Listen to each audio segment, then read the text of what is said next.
Classics in Audiobook presents The Life of Tiberius by Gaius Suetonius Tranquillus, Part 2. These things were so much the more remarkable in him, because, in the respect he paid to individuals, or the whole body of the Senate, he went beyond all bounds. Upon his differing with Quintus Tiberius in the Senate House, "Pardon me, sir," he said, "I beseech you, if I shall, as a senator, speak my mind very freely in opposition to you." Afterwards, addressing the Senate in general, he said, "Conscript fathers, I have often said it both now and at other times, that a good and useful prince, whom you have invested with so great and absolute power, ought to be a slave to the Senate, to the whole body of the people, and often to individuals likewise. Nor am I sorry that I have said it. I have always found you good, kind, and indulgent masters, and still find you so."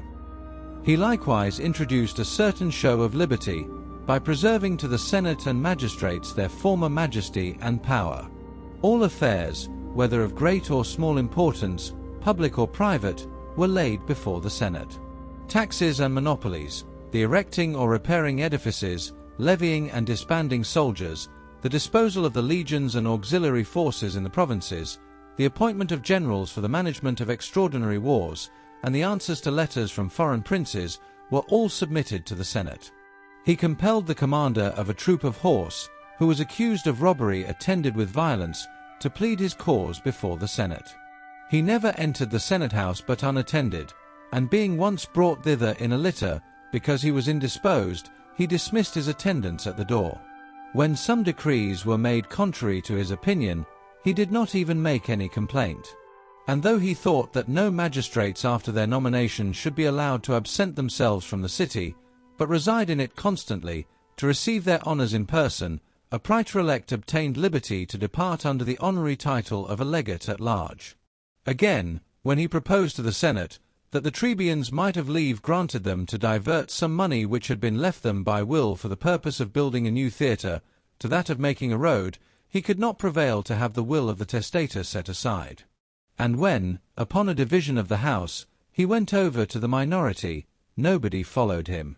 All other things of a public nature were likewise transacted by the magistrates, and in the usual forms, the authority of the consuls remaining so great that some ambassadors from Africa applied to them, and complained that they could not have their business dispatched by Caesar, to whom they had been sent.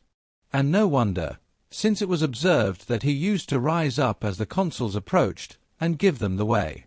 He reprimanded some persons of consular rank in command of armies, for not writing to the Senate an account of their proceedings, and for consulting him about the distribution of military rewards, as if they themselves had not a right to bestow them as they judged proper.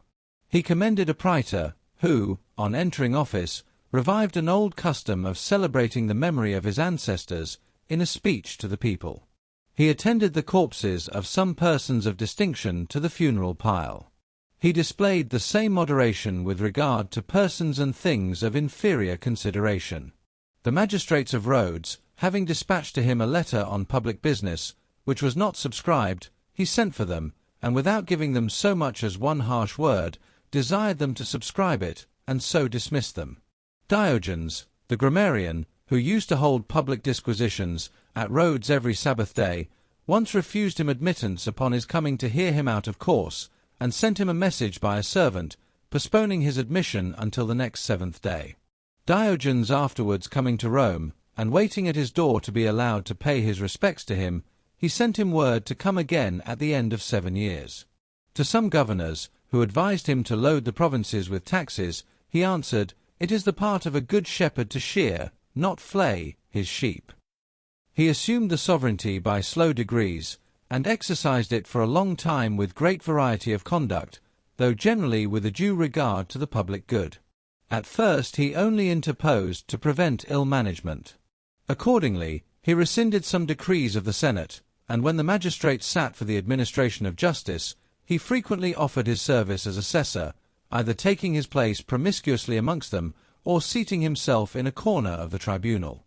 If a rumour prevailed that any person under prosecution was likely to be acquitted by his interest, he would suddenly make his appearance, and from the floor of the court, or the praetor's bench, remind the judges of the laws, and of their oaths, and the nature of the charge brought before them, he likewise took upon himself the correction of public morals, where they tended to decay, either through neglect or evil custom. He reduced the expense of the plays and public spectacles by diminishing the allowances to actors and curtailing the number of gladiators. He made grievous complaints to the Senate that the price of Corinthian vessels was become enormous, and that 3 mullets had been sold for 30,000 sesterces, upon which he proposed that a new sumptuary law should be enacted, that the butchers and other dealers in viands should be subject to an assize, fixed by the Senate yearly, and the aediles commissioned to restrain eating-houses and taverns, so far as not even to permit the sale of any kind of pastry. And to encourage frugality in the public by his own example, he would often, at his solemn feasts, have at his tables victuals which had been served up the day before, and were partly eaten, and half a boar, affirming, "It has all the same good bits that the whole had." He published an edict against the practice of people's kissing each other when they met, and would not allow New Year's gifts to be presented after the calends, the 1st of January, was past. He had been in the habit of returning these offerings fourfold, and making them with his own hand, but being annoyed by the continual interruption to which he was exposed during the whole month, by those who had not the opportunity of attending him on the festival, he returned none after that day. Married women guilty of adultery, though not prosecuted publicly, he authorized the nearest relations to punish by agreement among themselves, according to ancient custom. He discharged a Roman knight from the obligation of an oath he had taken never to turn away his wife, and allowed him to divorce her, upon her being caught in criminal intercourse with her son-in-law. Women of ill fame, divesting themselves of the rights and dignity of matrons, had now begun a practice of professing themselves prostitutes, to avoid the punishment of the laws, and the most profligate young men of the senatorian and equestrian orders, to secure themselves against a decree of the Senate, which prohibited their performing on the stage, or in the amphitheatre, voluntarily subjected themselves to an infamous sentence, by which they were degraded. All those he banished, that none for the future might evade by such artifices the intention and efficacy of the law. He stripped a senator of the broad stripes on his robe, upon information of his having removed to his gardens before the calends, the 1st of July, in order that he might afterwards hire a house cheaper in the city. He likewise dismissed another from the office of quaestor, for repudiating, the day after he had been lucky in drawing his lot, a wife whom he had married only the day before. He suppressed all foreign religions, and the Egyptian and Jewish rites, obliging those who practiced that kind of superstition to burn their vestments and all their sacred utensils. He distributed the Jewish youths, under the pretence of military service, among the provinces noted for an unhealthy climate, and dismissed from the city all the rest of that nation, as well as those who were proselytes to that religion, under pain of slavery for life, unless they complied. He also expelled the astrologers, but upon their suing for pardon, and promising to renounce their profession, he revoked his decree. But, above all things, he was careful to keep the public peace against robbers, burglars, and those who were disaffected to the government. He therefore increased the number of military stations throughout Italy, and formed a camp at Rome for the Praetorian cohorts, which, till then, had been quartered in the city. He suppressed with great severity all tumults of the people on their first breaking out, and took every precaution to prevent them. Some persons having been killed in a quarrel which happened in the theatre, he banished the leaders of the parties, and the players about whom the disturbance had arisen, nor could all the entreaties of the people afterwards prevail upon him to recall them. The people of Pollentia having refused to permit the removal of the corpse of a centurion of the first rank from the forum, until they had extorted from his heirs a sum of money for a public exhibition of gladiators, he detached a cohort from the city, and another from the kingdom of Cottius, who, concealing the cause of their march, entered the town by different gates, with their arms suddenly displayed, and trumpets sounding, and having seized the greatest part of the people, and the magistrates, they were imprisoned for life. He abolished everywhere the privileges of all places of refuge. The Cyzicenians having committed an outrage upon some Romans, he deprived them of the liberty they had obtained for their good services in the Mithridatic War. Disturbances from foreign enemies he quelled by his lieutenants, without ever going against them in person, nor would he even employ his lieutenants, but with much reluctance, and when it was absolutely necessary. Princes who were ill-affected towards him, he kept in subjection, more by menaces and remonstrances than by force of arms. Some whom he induced to come to him by fair words and promises, he never would permit to return home, as Maroboduus the German, Thrasybulus the Thracian, and Archelaus the Cappadocian, whose kingdom he even reduced into the form of a province. He never set foot outside the gates of Rome, for 2 years together, from the time he assumed the supreme power, and after that period went no farther from the city than to some of the neighbouring towns, his farthest excursion being to Antium, and that but very seldom, and for a few days, though he often gave out that he would visit the provinces and armies, and made preparations for it almost every year, by taking up carriages, and ordering provisions for his retinue in the municipia and colonies. At last he suffered vows to be put up for his good journey and safe return, insomuch that he was called jocosely by the name of Calopides, who is famous in a Greek proverb, for being in a great hurry to go forward, but without ever advancing a cubit. But after the loss of his 2 sons, of whom Germanicus died in Syria, and Drusus at Rome, he withdrew into Campania, at which time opinion and conversation were almost general that he never would return, and would die soon. And both nearly turned out to be true.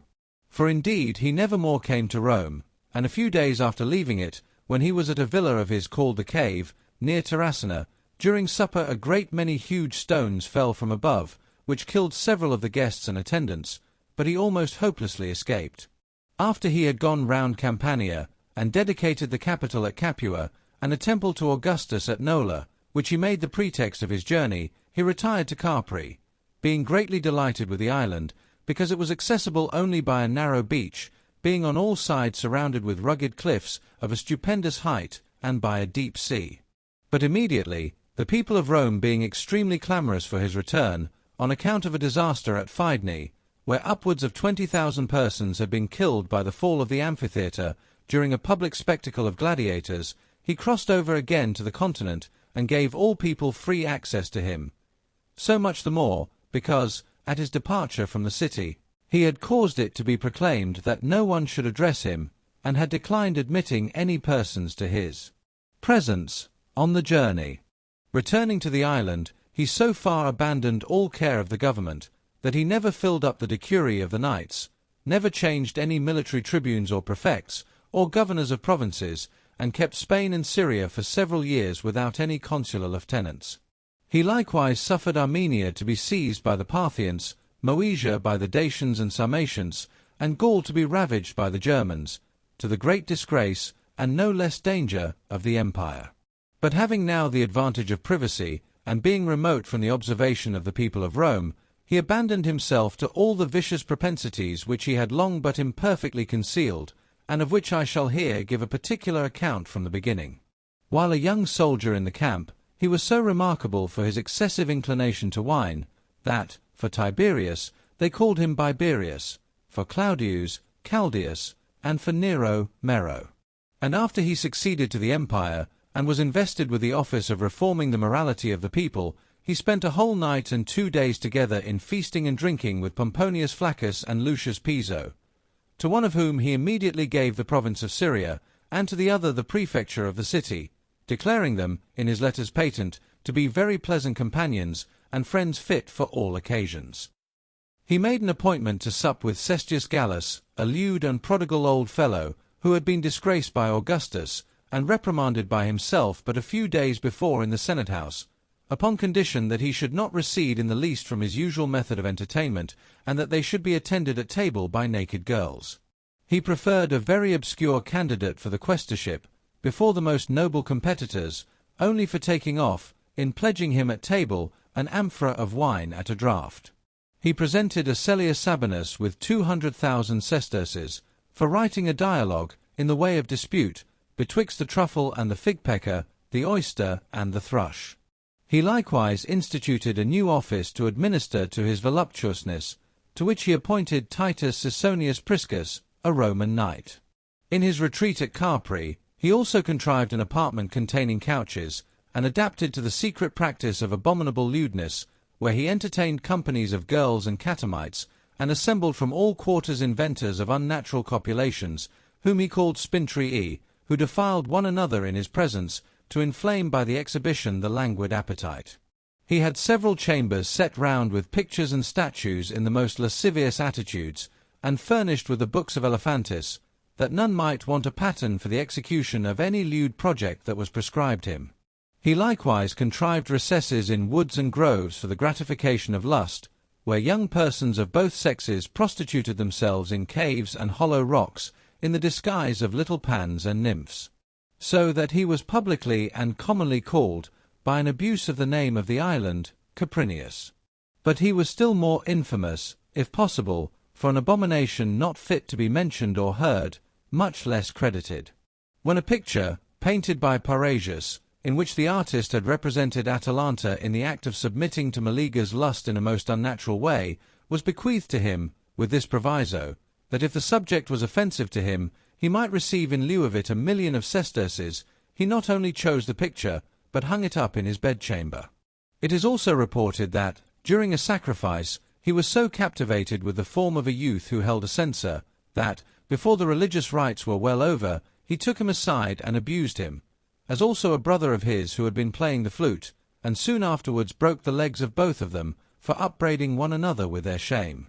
How much he was guilty of a most foul intercourse with women even of the first quality, appeared very plainly by the death of one Melonia, who, being brought to his bed, but resolutely refusing to comply with his lust, he gave her up to the common informers.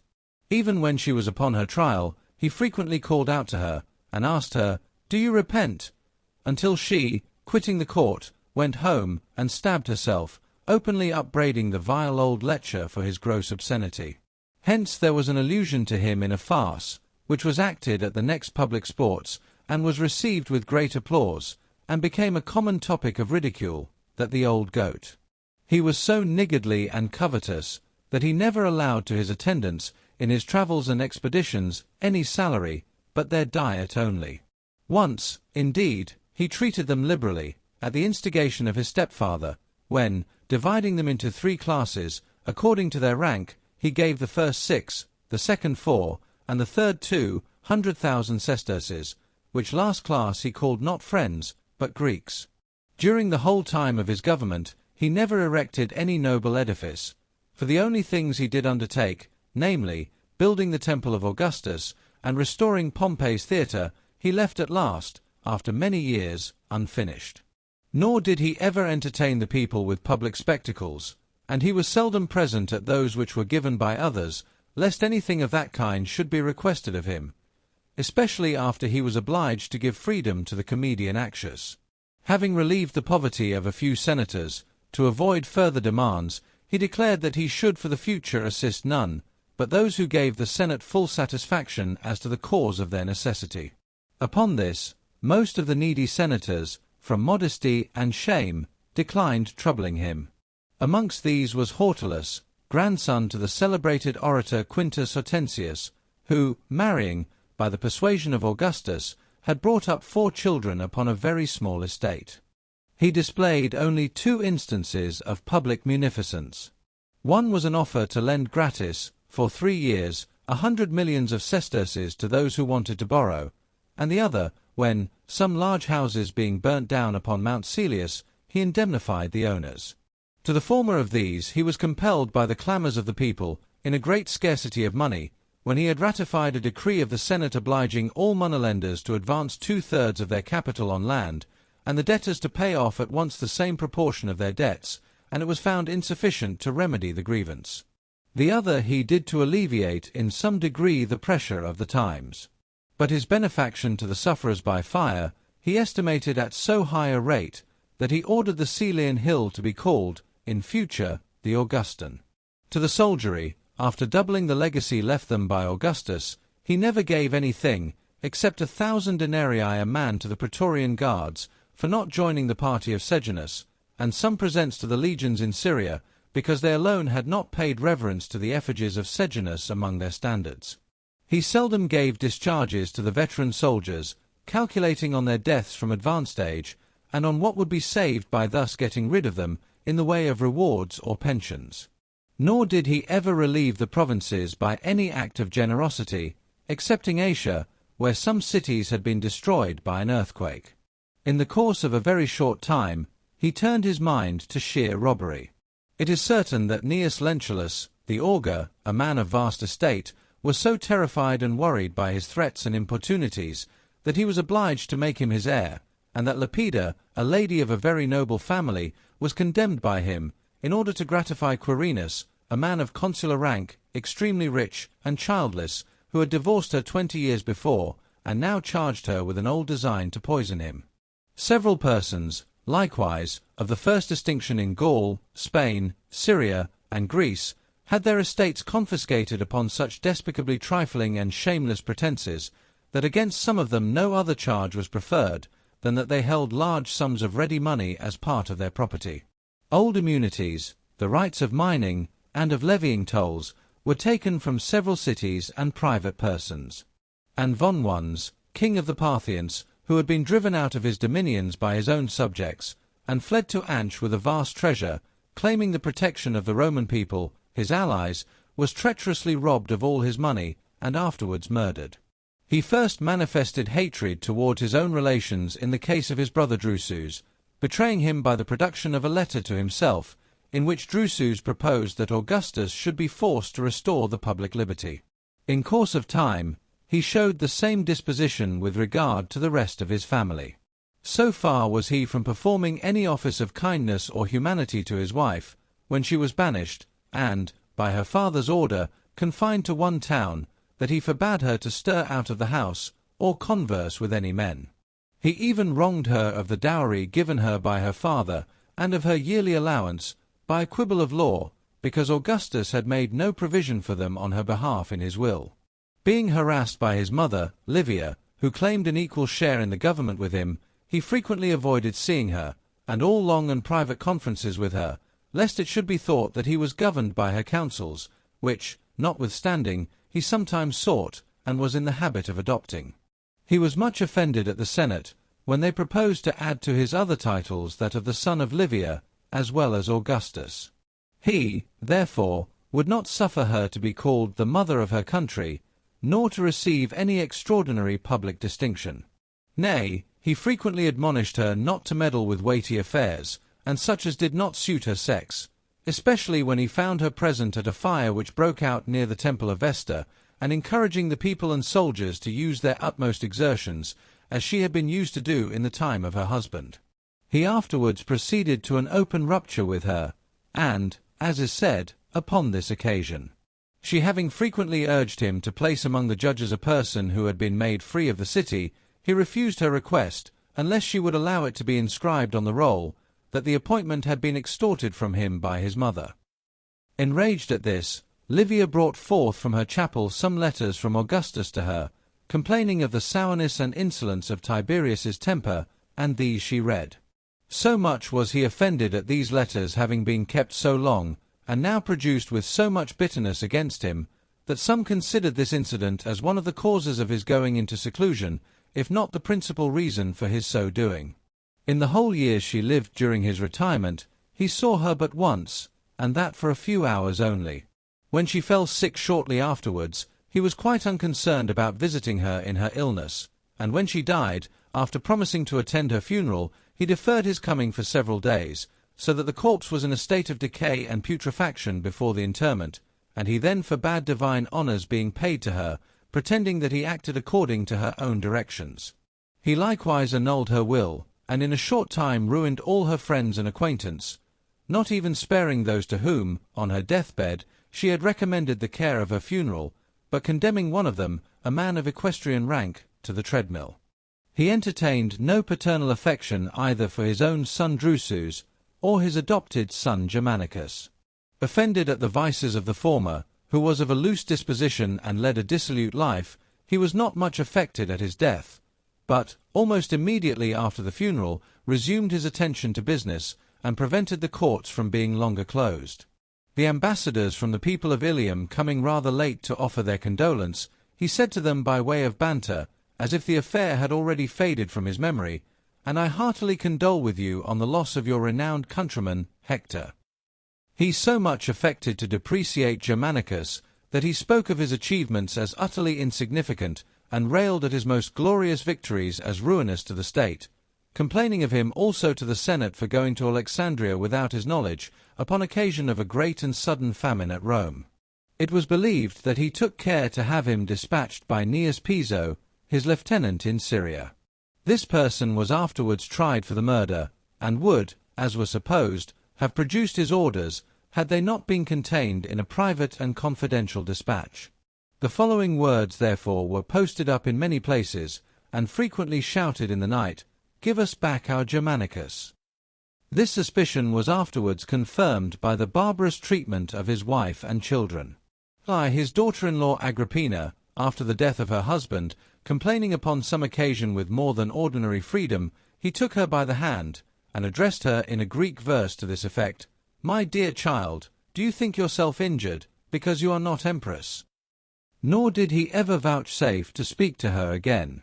Upon her refusing once at supper to taste some fruit which he presented to her, he declined inviting her to his table, pretending that she in effect charged him with a design to poison her, whereas the whole was a contrivance of his own.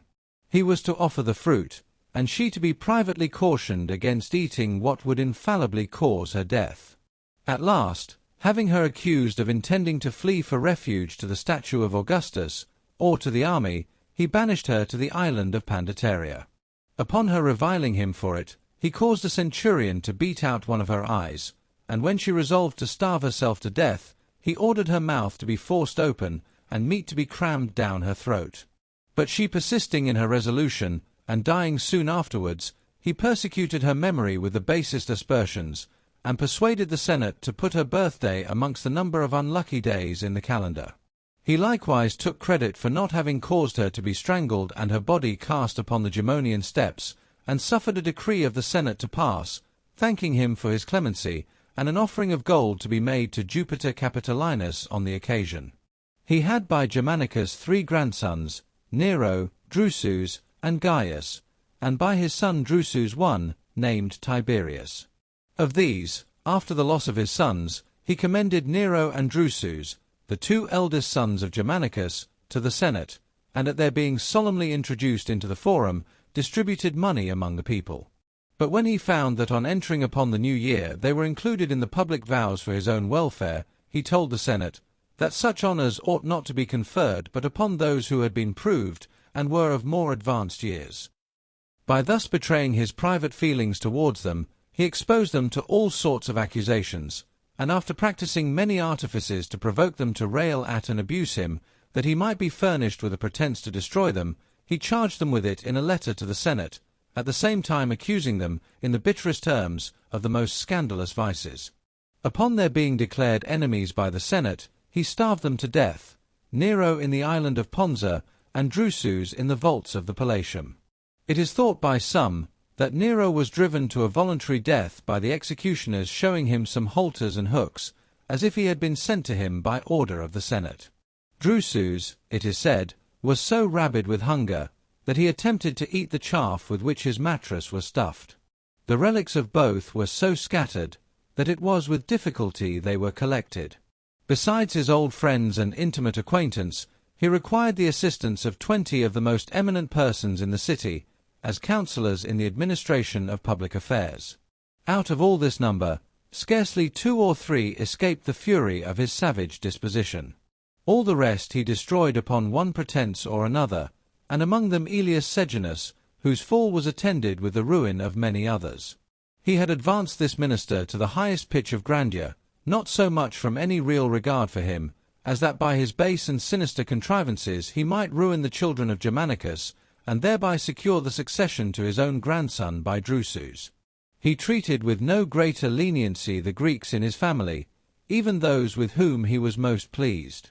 Having asked one Zeno, upon his using some far-fetched phrases, "What uncouth dialect is that?" he replied, "The Doric."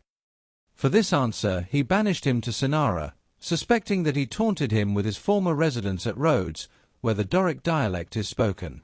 It being his custom to start questions at supper, arising out of what he had been reading in the day, and finding that Seleucus, the grammarian, used to inquire of his attendants what authors he was then studying, and so came prepared for his inquiries, he first turned him out of his family, and then drove him to the extremity of laying violent hands upon himself. His cruel and sullen temper appeared when he was still a boy, which Theodorus of Gadara, his master in rhetoric, first discovered, and expressed by a very apposite simile, calling him sometimes, when he chid him, mud mixed with blood. But his disposition showed itself still more clearly on his attaining the imperial power, and even in the beginning of his administration, when he was endeavouring to gain the popular favour by affecting moderation. Upon a funeral passing by, a wag called out to the dead man, "Tell Augustus that the legacies he bequeathed to the people are not yet paid." The man being brought before him, he ordered that he should receive what was due to him, and then be led to execution, that he might deliver the message to his father himself. Not long afterwards, when one Pompey, a Roman knight, persisted in his opposition to something he proposed in the Senate, he threatened to put him in prison, and told him, "Of a Pompey I shall make a Pompeian of you," by a bitter kind of pun playing upon the man's name and the ill fortune of his party. About the same time, when the praetor consulted him whether it was his pleasure that the tribunal should take cognizance of accusations of treason, he replied, "The laws ought to be put in execution," and he did put them in execution most severely. Some person had taken off the head of Augustus from one of his statues, and replaced it by another. The matter was brought before the Senate, and because the case was not clear, the witnesses were put to the torture. The party accused being found guilty and condemned, this kind of proceeding was carried so far that it became capital for a man to beat his slave, or change his clothes, near the statue of Augustus, to carry his head stamped upon the coin, or cut in the stone of a ring, into a necessary house, or the stews, or to reflect upon anything that had been either said or done by him. In fine, a person was condemned to death, for suffering some honours to be decreed to him in the colony where he lived, upon the same day on which they had formerly been decreed to Augustus. He was besides guilty of many barbarous actions, under the pretence of strictness and reformation of manners, but more to gratify his own savage disposition. Some verses were published, which displayed the present calamities of his reign, and anticipated the future. Obdurate wretch! Too fierce, too fell to move the least kind yearnings of a mother's love. No knight thou art, as having no estate. Long sufferedst thou in roads and exile's fate. No more the happy golden age we see. The iron's come, and sure to last with thee. Instead of wine he thirsted for before. He wallows now in floods of human gore. Reflect, ye Romans, on the dreadful times, made such by Marius, and by Sylla's crimes. Reflect how Antony's ambitious rage, twice scarred with horror a distracted age. And say, alas! Rome's blood in streams will flow, when banished miscreants rule this world below. At first he would have it understood that these satirical verses were drawn forth by the resentment of those who were impatient under the discipline of reformation, rather than that they spoke their real sentiments, and he would frequently say, "Let them hate me, so long as they do but approve my conduct." At length, however, his behaviour showed that he was sensible they were too well founded. A few days after his arrival at Capri, a fisherman coming up to him unexpectedly, when he was desirous of privacy, and presenting him with a large mullet, he ordered the man's face to be scrubbed with the fish, being terrified at the thought of his having been able to creep upon him from the back of the island over such rugged and steep rocks. The man, while undergoing the punishment, expressing his joy that he had not likewise offered him a large crab which he had also taken, he ordered his face to be farther lacerated with its claws. He put to death one of the Praetorian guards for having stolen a peacock out of his orchard. In one of his journeys, his litter being obstructed by some bushes, he ordered the officer whose duty it was to ride on and examine the road, a centurion of the first cohorts, to be laid on his face upon the ground, and scourged almost to death. Soon afterwards, he abandoned himself to every species of cruelty, never wanting occasions of one kind or another to serve as a pretext. He first fell upon the friends and acquaintance of his mother, then those of his grandsons and his daughter-in-law, and lastly those of Sejanus, after whose death he became cruel in the extreme. From this it appeared that he had not been so much instigated by Sejanus as supplied with occasions of gratifying his savage temper when he wanted them. Though in a short memoir which he composed of his own life, he had the effrontery to write, I have punished Sejanus, because I found him bent upon the destruction of the children of my son Germanicus. One of these he put to death when he began to suspect Sejanus, and another after he was taken off. It would be tedious to relate all the numerous instances of his cruelty. Suffice it to give a few examples in their different kinds. Not a day passed without the punishment of some person or other, not excepting holidays or those appropriated to the worship of the gods. Some were tried even on New Year's Day. Of many who were condemned, their wives and children shared the same fate, and for those who were sentenced to death, the relations were forbid to put on mourning. Considerable rewards were voted for the prosecutors, and sometimes for the witnesses also. The information of any person, without exception, was taken, and all offences were capital, even speaking a few words, though without any ill intention. A poet was charged with abusing Agamemnon, and a historian for calling Brutus and Cassius the last of the Romans. The two authors were immediately called to account, and their writings suppressed, though they had been well received some years before, and read in the hearing of Augustus. Some, who were thrown into prison, were not only denied the solace of study, but debarred from all company and conversation. Many persons, when summoned to trial, stabbed themselves at home, to avoid the distress and ignominy of a public condemnation, which they were certain would ensue. Others took poison in the Senate house. The wounds were bound up, and all who had not expired were carried, half dead, and panting for life, to prison. Those who were put to death were thrown down the Gemonian stairs, and then dragged into the Tiber. In one day 20 were treated in this manner, and amongst them women and boys. Because, according to an ancient custom, it was not lawful to strangle virgins, the young girls were first deflowered by the executioner, and afterwards strangled. Those who were desirous to die were forced to live. For he thought death so slight a punishment, that upon hearing that Carnulius, one of the accused, who was under prosecution, had killed himself, he exclaimed, "Carnulius has escaped me." In calling over his prisoners, when one of them requested the favour of a speedy death, he replied, "You are not yet restored to favour." A man of consular rank writes in his annals, that at table, where he himself was present with a large company, he was suddenly asked aloud by a dwarf who stood by amongst the buffoons, why Paconius, who was under prosecution for treason, lived so long.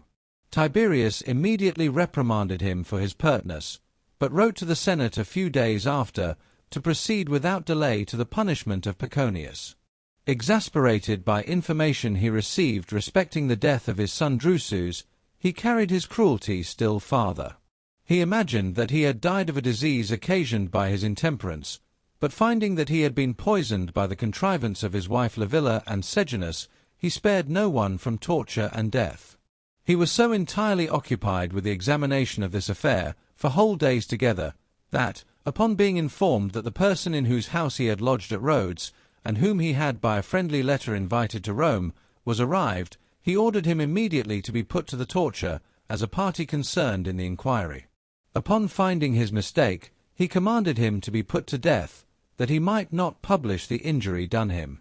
The place of execution is still shown at Capri, where he ordered those who were condemned to die, after long and exquisite tortures, to be thrown, before his eyes, from a precipice into the sea. There a party of soldiers belonging to the fleet waited for them, and broke their bones with poles and oars, lest they should have any life left in them. Among various kinds of torture invented by him, one was, to induce people to drink a large quantity of wine, and then to tie up their members with harpstrings, thus tormenting them at once by the tightness of the ligature and the stoppage of their urine. Had not death prevented him, and Thrasyllus, designedly, as some say, prevailed with him to defer some of his cruelties, in hopes of longer life, it is believed that he would have destroyed many more, and not have spared even the rest of his grandchildren, for he was jealous of Gaius, and hated Tiberius as having been conceived in adultery. This conjecture is indeed highly probable, for he used often to say, "Happy Priam, who survived all his children." Amidst these enormities, in how much fear and apprehension, as well as odium and detestation, he lived, is evident from many indications. He forbade the soothsayers to be consulted in private, and without some witnesses being present. He attempted to suppress the oracles in the neighborhood of the city, but being terrified by the divine authority of the Prenestine lots, he abandoned the design. For though they were sealed up in a box and carried to home, yet they were not to be found in it until it was returned to the temple. More than one person of consular rank, appointed governors of provinces, he never ventured to dismiss to their respective destinations, but kept them until several years after, when he nominated their successors, while they still remained present with him. In the meantime, they bore the title of their office, and he frequently gave them orders, which they took care to have executed by their deputies and assistants. He never removed his daughter-in-law, or grandsons, after their condemnation, to any place, but in fetters and in a covered litter, with a guard to hinder all who met them on the road, and travellers, from stopping to gaze at them. After Sejanus had plotted against him, though he saw that his birthday was solemnly kept by the public, and divine honours paid to golden images of him in every quarter, yet it was with difficulty at last, and more by artifice than his imperial power, that he accomplished his death. In the first place, to remove him from about his person, under the pretext of doing him honour, he made him his colleague in his 5th consulship, which, although then absent from the city, he took upon him for that purpose, long after his preceding consulship. Then, having flattered him with the hope of an alliance by marriage with one of his own kindred, and the prospect of the tribunician authority, he suddenly, while Sejanus little expected it, charged him with treason in an abject and pitiful address to the Senate, in which, among other things, he begged them to send one of the consuls to conduct himself, a poor solitary old man, with a guard of soldiers, into their presence. Still distrustful, however, and apprehensive of an insurrection, he ordered his grandson, Drusus, whom he still kept in confinement at Rome, to be set at liberty, and if occasion required, to head the troops. He had likewise ships in readiness to transport him to any of the legions to which he might consider it expedient to make his escape. Meanwhile, he was upon the watch, from the summit of a lofty cliff, for the signals which he had ordered to be made if anything occurred, lest the messengers should be tardy.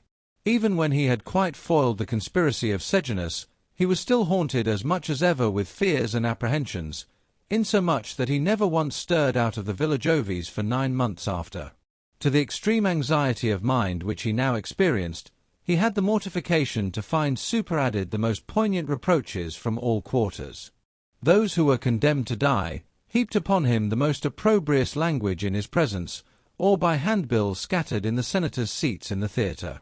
These produced different effects. Sometimes he wished, out of shame, to have all smothered and concealed.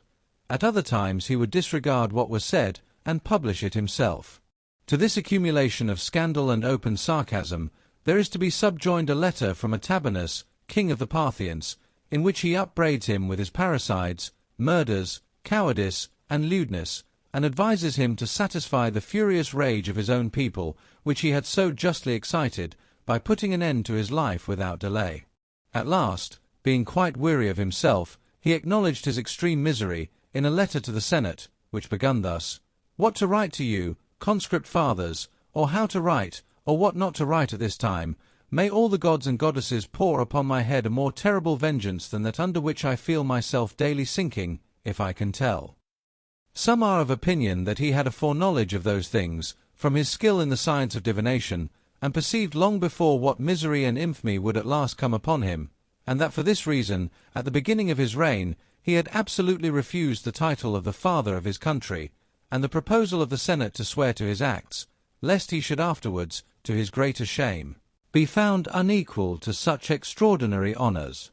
This, indeed, may be justly inferred from the speeches which he made upon both those occasions, as when he says, "I shall ever be the same, and shall never change my conduct, so long as I retain my senses, but to avoid giving a bad precedent to posterity, the Senate ought to beware of binding themselves to the acts of any person whatever, who might by some accident or other be induced to alter them." And again, "If ye should at any time entertain a jealousy of my conduct, and my entire affection for you, which heaven prevent by putting a period to my days, rather than I should live to see such an alteration in your opinion of me, the title of father will add no honour to me, but be a reproach to you, for your rashness in conferring it upon me, or inconstancy in altering your opinion of me." In person he was large and robust, of a stature somewhat above the common size, broad in the shoulders and chest, and proportionable in the rest of his frame.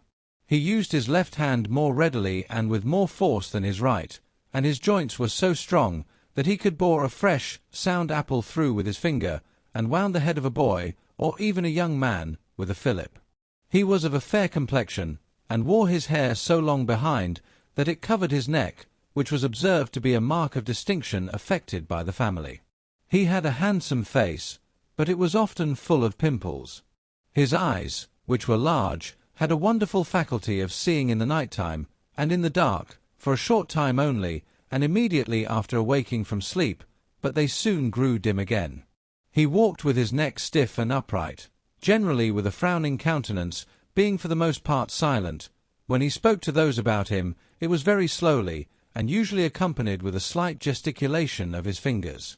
All which, being repulsive habits and signs of arrogance, were remarked by Augustus, who often endeavoured to excuse them to the Senate and people, declaring that they were natural defects, which proceeded from no viciousness of mind. He enjoyed a good state of health, without interruption, almost during the whole period of his rule, though, from the 30th year of his age, he treated it himself according to his own discretion, without any medical assistance. In regard to the gods, and matters of religion, he discovered much indifference, being greatly addicted to astrology, and fully persuaded that all things were governed by fate. Yet he was extremely afraid of lightning, and when the sky was in a disturbed state, always wore a laurel crown on his head, because it is supposed that the leaf of that tree is never touched by the lightning. He applied himself with great diligence to the liberal arts, both Greek and Latin. In his Latin style, he affected to imitate Messala Corvinus, a venerable man, to whom he had paid much respect in his own early years. But he rendered his style obscure by excessive affectation and abstruseness, so that he was thought to speak better extempore than in a premeditated discourse. He composed likewise a lyric ode, under the title of A Lamentation upon the Death of Lucius Caesar, and also some Greek poems, in imitation of Euphorion, Rhianus, and Parthenius. These poets he greatly admired, and placed their works and statues in the public libraries, amongst the eminent authors of antiquity. On this account, most of the learned men of the time vied with each other in publishing observations upon them, which they addressed to him. His principal study, however, was the history of the fabulous ages, inquiring even into its trifling details in a ridiculous manner, for he used to try the grammarians, a class of men which, as I have already observed, he much affected, with such questions as these: Who was Hecuba's mother? What name did Achilles assume among the virgins? What was it that the sirens used to sing? And the first day that he entered the Senate house, after the death of Augustus, as if he intended to pay respect at once to his father's memory and to the gods, he made an offering of frankincense and wine, but without any music, in imitation of Minos, upon the death of his son. Though he was ready and conversant with the Greek tongue, yet he did not use it everywhere, but chiefly he avoided it in the Senate house, insomuch that having occasion to employ the word monopolium, monopoly, he first begged pardon for being obliged to adopt a foreign word. And when, in a decree of the Senate, the word emblema, emblem, was read, he proposed to have it changed, and that a Latin word should be substituted in its room, or, if no proper one could be found, to express the thing by circumlocution. A soldier who was examined as a witness upon a trial, in Greek, he would not allow to reply, except in Latin. During the whole time of his seclusion at Capri, twice only he made an effort to visit Rome. Once he came in a galley as far as the gardens near the Normachia, but placed guards along the banks of the Tiber, to keep off all who should offer to come to meet him. The second time he travelled on the Appian Way, as far as the 7th milestone from the city, but he immediately returned, without entering it, having only taken a view of the walls at a distance. For what reason he did not disembark in his first excursion is uncertain, but in the last he was deterred from entering the city by a prodigy. He was in the habit of diverting himself with a snake, and upon going to feed it with his own hand, according to custom, he found it devoured by ants, from which he was advised to beware of the fury of the mob. On this account, returning in all haste to Campania, he fell ill at Astura, but recovering a little, went on to Circeii. And to obviate any suspicion of his being in a bad state of health, he was not only present at the sports in the camp, but encountered, with javelins, a wild boar, which was let loose in the arena. Being immediately seized with a pain in the side, and catching cold upon his overheating himself in the exercise, he relapsed into a worse condition than he was before. He held out, however, for some time, and sailing as far as Misenum, omitted nothing in his usual mode of life, not even in his entertainments and other gratifications, partly from an ungovernable appetite, and partly to conceal his condition. For Charicles, a physician, having obtained leave of absence, on his rising from table, took his hand to kiss it, upon which Tiberius, supposing he did it to feel his pulse, desired him to stay and resume his place, and continued the entertainment longer than usual. Nor did he omit his usual custom of taking his station in the centre of the apartment, a lictor standing by him, while he took leave of each of the party by name. Meanwhile, finding, upon looking over the acts of the Senate, that some person under prosecution had been discharged, without being brought to a hearing, for he had only written cursorily that they had been denounced by an informer, he complained in a great rage that he was treated with contempt, and resolved at all hazards to return to Capri, not daring to attempt anything until he found himself in a place of security. But being detained by storms, and the increasing violence of his disorder, he died shortly afterwards, at a villa formerly belonging to Lucullus, in the 78th year of his age, and the 23rd of his reign, upon the 17th of the calends of April, the 16th of March, in the consulship of Gnaeus Acerronius Proculus and Gaius Pontius Niger. Some think that a slow-consuming poison was given him by Gaius. Others say that during the interval of the intermittent fever with which he happened to be seized, upon asking for food, it was denied him. Others report that he was stifled by a pillow thrown upon him, when, on his recovering from a swoon, he called for his ring, which had been taken from him in the fit. Seneca writes that finding himself dying, he took his signet ring off his finger, and held it a while, as if he would deliver it to somebody, but put it again upon his finger, and lay for some time, with his left hand clenched, and without stirring, when suddenly summoning his attendants, and no one answering the call, he rose, but his strength failing him, he fell down at a short distance from his bed. Upon his last birthday, he had brought a full-sized statue of the Timenian Apollo from Syracuse, a work of exquisite art, intending to place it in the library of the new temple, but he dreamt that the god appeared to him in the night, and assured him that his statue could not be erected by him. A few days before he died, the Pharos at Capri was thrown down by an earthquake, and at Misenum some embers and live coals, which were brought in to warm his apartment, went out, and after being quite cold, burst out into a flame again towards evening, and continued burning very brightly for several hours. The people were so much elated at his death, that when they first heard the news, they ran up and down the city, some crying out, "Away with Tiberius to the Tiber," others exclaiming, "May the earth, the common mother of mankind, and the infernal gods, allow him no abode in death, but amongst the wicked." Others threatened his body with the hook and the Gemonian stairs, their indignation at his former cruelty being increased by a recent atrocity. It had been provided by an act of the Senate that the execution of condemned criminals should always be deferred until the 10th day after the sentence. Now this fell on the very day when the news of Tiberius's death arrived, and in consequence of which the unhappy men implored a reprieve, for mercy's sake. But, as Gaius had not yet arrived, and there was no one else to whom application could be made on their behalf, their guards, apprehensive of violating the law, strangled them, and threw them down the Gemonian stairs. This roused the people to a still greater abhorrence of the tyrant's memory, since his cruelty continued in use even after he was dead. As soon as his corpse was begun to be moved from Misenum, many cried out for its being carried to Atella, and being half burnt there in the amphitheatre. It was, however, brought to Rome, and burnt with the usual ceremony. He had made about 2 years before duplicates of his will, one written by his own hand, and the other by that of one of his freedmen, and both were witnessed by some persons of very mean rank. He appointed his 2 grandsons, Gaius by Germanicus, and Tiberius by Drusus, joint heirs to his estate, and upon the death of one of them, the other was to inherit the whole. He gave likewise many legacies, amongst which were bequests to the Vestal Virgins, to all the soldiers and each one of the people of Rome, and to the magistrates of the several quarters of the city.